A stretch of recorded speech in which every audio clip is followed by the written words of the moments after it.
You know what? I'm gonna be nice to you today. You've been enduring a lot.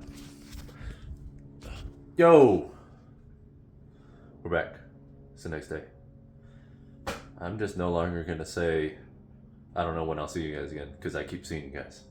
Or you guys keep seeing me, whichever one.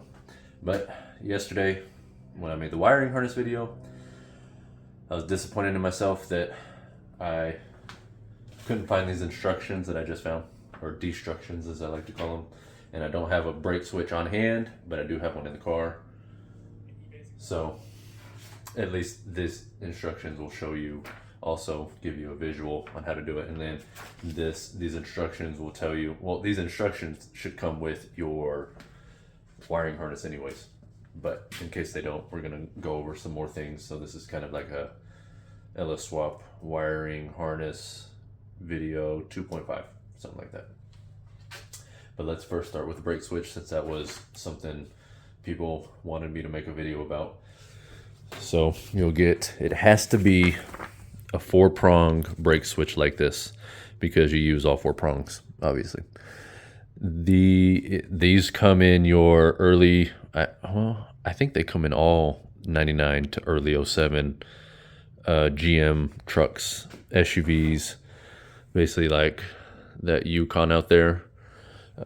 So you just look up, or I'll put one in the description. How about that? Just make it a little bit easier. But it's got to be 4-prong, because your existing plug that'll be on your factory brake switch that's in the car now, you'll have to take that brake switch out, and you'll have to put this one in. It screws in those threads. Well, in the picture it's lines, but those are threads. It'll screw in. Well, okay. Let me backtrack, because I'm messing this all up.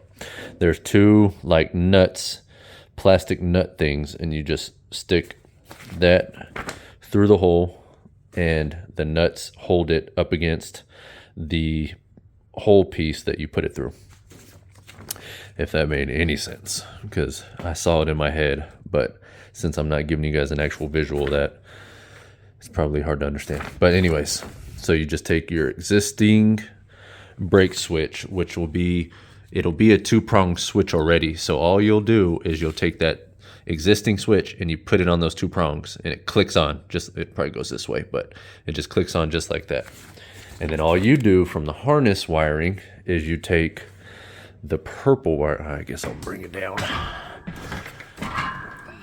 Get on down. Well, no, I'll leave it here, since I just got to bring it right back up. The purple switch, or the purple wire I showed you yesterday, you take that and you run it to the prong on the back of the switch. So brake signal TCC wire, which is the purple wire, goes to that prong. And then 12 volts key on, which like I said yesterday, very important thing for these harnesses, for any harness really that needs power. And you just run 12 volts key on there. So you got to make sure it's only key on power, not key on and off power, which you got to be careful, because there's quite a few wires in an old school car that are like that. But that's it. This is very important for if you're running an LS based automatic transmission. If you're running a turbo 350 or a turbo 400 or a 700 R4 or a 200, was it 200 4R R4?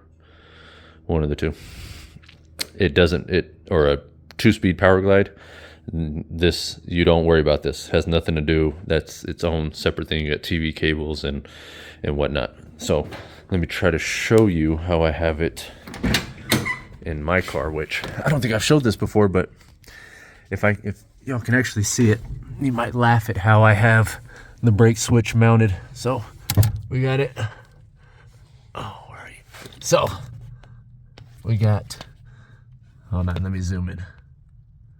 Yes, that is being held in by a hose clamp. Pretty ingenuitive. But there is the metal bracket with the hole that it goes through, and how I'm using the hose clamp, that metal screw plastic nut thing threads onto that and tightens it up against the metal tab that it's going through. But let me see if I don't know if I can get above it to show you the wiring. I actually haven't been under here in a while. I don't see. No, there's no way I can get my phone up there to show you.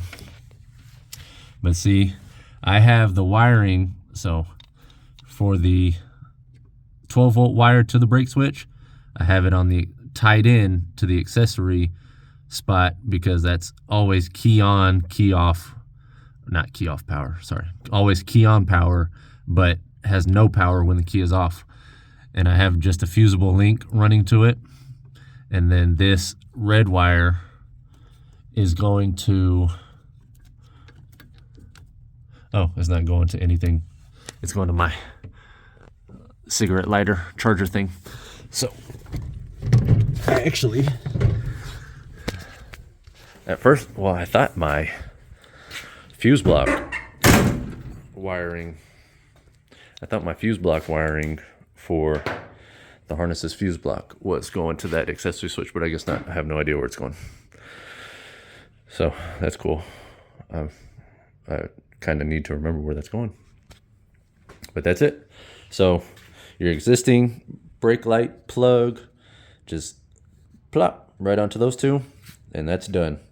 And then you just find you some key on power, put it to that one, and you take the purple wire from the harness and put it on that one. And that's it. And that locks and unlocks your torque converter, which is very important if you're running an automatic. But like I said, it's only you only hook that up if you're running an LS based automatic. Any of the old school automatics, don't worry about it. Obviously manual transmission, you don't worry about it. But that's very important because you'll burn up your torque converter and most likely the transmission not too long after that. But that is the brake switch. That took a lot longer than it should have. There was something else. Okay, more on the harness. This was very important, which I wish I had remembered this at the time yesterday, because I knew once I grabbed this bundle, I was like, that's way too many plugs. So let me show you why it's too many. So here's your throttle body. Remember, this is your drive-by cable harness. So drive-by wire harness is going to be different. This is drive-by cable. Drive-by cable, this is here's your TPS, which is the round one. And then right with that one, kind of underneath, is your IAC, which is, oh, here we go. I got this bad boy right here. So, give you a visual. So we got TPS, bam, right there, circular one. Going, okay. And then we got your IAC right above that. Come on. There we go. IAC. And then you have your alternator is always in loom with your water temp. So your alternator, we went over it yesterday. Gray and, oh, that's brown. Not gray and brown, red and brown, or sometimes it's just brown, or sometimes it's just red. Either way. 3-prong, 2-prong, 2-prong, yeah. And your water temp, those are always together. So we'll get those out of the way and get to what we're getting to. So then you're stuck with these three, which it shouldn't be three. There should only be one left, and it should be the mass airflow, the 5-pin mass airflow. But with sometimes the luck of the draw, you get lucky / not lucky, and you get these two extra plugs. So one of these, I don't know which one it is. No, okay, these two. Sorry, I was just showing you the alternator again. These two. So you got another 2-prong, and then you got this. Did I get? No, these two. God damn, Anthony, come on now. This 5-pin with all the rainbow colors. Come on. With all the rainbow colors. That's for 5-pin mass airflow sensor. That should be the only other thing on the driver's side, aside from the injectors and the coil pack and the O2, that needs somewhere to go. These two Sometimes you get them, sometimes you don't. On the I did an 84 S10 before I did, that was actually the first YouTube video I did, but I deleted it because, trust me, y'all did not want to see that. As far as me, I was very awkward.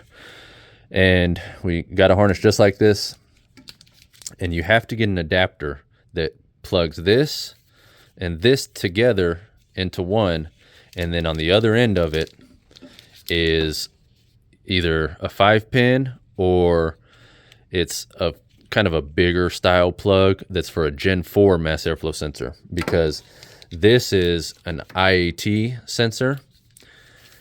I have no idea what this one is. I just know they go together and you have to run an adapter. So if you ever see these 2 extra ones and you're like, why are these extra? Where do they go? That's what they do. But just because, so I had to use these 2 on that S10 with the adapter and the Gen 4 mass airflow sensor, and then it ran correctly. And this one just hung out and did absolutely nothing. But on the Vega we got the same exact type of harness, and the 5-pin with the mass airflow sensor, it ran perfectly. And these 2 just hung out and did nothing. So you really won't know if you need to run the adapter with these and the Gen 4 intake, or not intake, mass airflow sensor, until you actually plug this one in and see how it runs. If it runs shitty, it's because you need to use these 2. If it runs great, you just leave those 2 alone and throw them out of the way, zip tie them somewhere, or cut them out, and just stick with your 5-pin. So yeah, little confusing, but still, for $130, I'll deal with that any day of the week.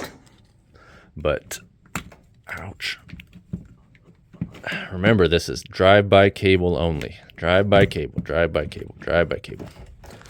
Drive-by-wire is different because it won't have these sensors. Come on. So there's that. And then yesterday, just one sensor I left out was your knock sensor plug. It's right there. So remember, we had the passenger side split and the driver side split, and in the middle we had cam. Oh, this one is your knock sensor, which it literally just lines up with the back middle part of the engine where your cam sensor plug will come out, which I'll show you real quick since I have plenty of options to show you from. I'll go this way. So that is really that, and that is better than that, but that is more like that than that is like that. You get what I'm saying? So your valley tray goes right here that your knock sensors go into, and it looks like this. Has the 2 big holes, and the knock sensors go in each hole. They screw in. Don't strip them, because that'll be fun. And your knock sensors plug in there, and your knock sensor wiring harness runs back here, out the back underneath the intake, and that's where that plug just plugs in right there. So we'll go over some sensors again, just so we're clear. This is your oil pressure sensor, and it is not used in a swap. So you put a mechanical gauge on there, or you get Dakota Digital, and it comes with a sensor to put in there to run to the oil gauge on the Dakota Digital. But in a swap, that is not needed. Your computer doesn't read oil pressure or need to read oil pressure or anything. This is your cam sensor. This is your crank sensor. Oh, can you really see it? No, you can't see it too well. Why is it so dark? But there's your crank sensor. 9 times out of 10, if you don't have spark, it's because of that sensor. Funny, not so long story. I was doing 80 on the highway in this, and it just cut off on me, and I had to change the crank sensor on the side of the road with no jack. That was fun. But we got cam sensor, crank sensor. We got map sensor. Map sensor will always be on the intake itself. So on a LS1, LS6 intake, it's on the back here. On your truck intake, it's on the top at the back. You got your water temp sensor, as always, on the front driver's side head. Your O2 sensors right there, which you just use the plug on the harness. There's no, there we go. So O2 sensor just runs down there to the O2. Well, it's right there. So this, and back here on this back side of the head, there's a plug that you can take out, and you get one of these metric adapters, and you can run a mechanical water temp gauge. The temperature difference, though, is going to be, I believe, 20 degrees, like 10 to 20 degrees different there than at the front of the head. What else? You get a metric adapter for the oil pressure sensor to run a mechanical oil pressure sensor gauge. What other sensors? We just went over the IAC and then TPS right below it. There's your 5-pin mass airflow.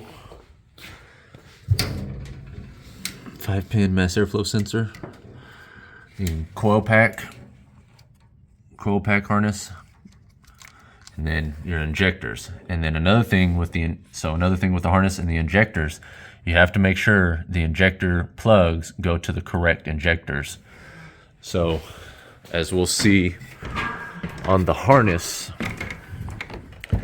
see where your coil pack plug is, and then you have injectors before it and after it. So that's how you want the injectors to go on. You don't want to cross the injectors. You don't want this injector to go to this one and this one to go to this one, because you'll have misfiring and all kinds of stuff you don't want to hear coming from the engine. They literally just lay in place, though. As soon as when you plug this in, this lays onto that injector and this lays onto that injector. So there's really no way to mix them up unless you're just Stevie Wondering it and just, oh yeah, plug it in. Oh yeah, goes there. Oh yeah. But that is it between this video and yesterday's video. That covers everything swap related, well, harness swap related. It comes with your OBD. It comes with your relays. We went over the relay yesterday. Let me show you. Oh, I can show you on that. So the instructions that came with this harness definitely weren't the best. But this, I had like 6 of these. I only have 1. Let's go over what all those extra wires are in that bundle. So I'm not really going to say too much, so I can just show you. This just tells you what they are if you want to pause it and read it.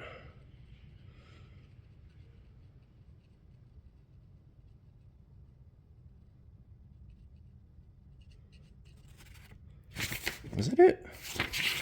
Oh, that might have been the wrong one, actually. Well, these instructions also tell you what each plug is too. So it gives you the whole picture, which you can Google this. This is on Google. I know it is because I've looked it up. It tells you what each sensor is. See, it even tells you key on and cranking. Little red wire. Also tells you how to install the harness. Oh, here we go. No, that's just the harness itself. Maybe I was right.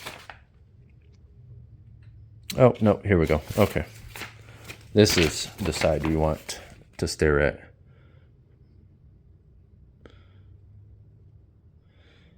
There's all these extra wires. Well, that extra wires that are in the bundle.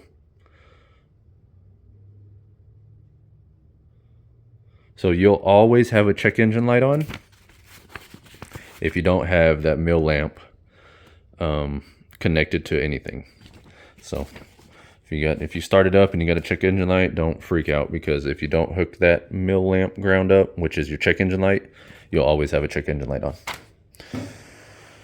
But that is it. I can show you the fuel pump wiring real quick if you want to see that. So there's the fuel pump wiring.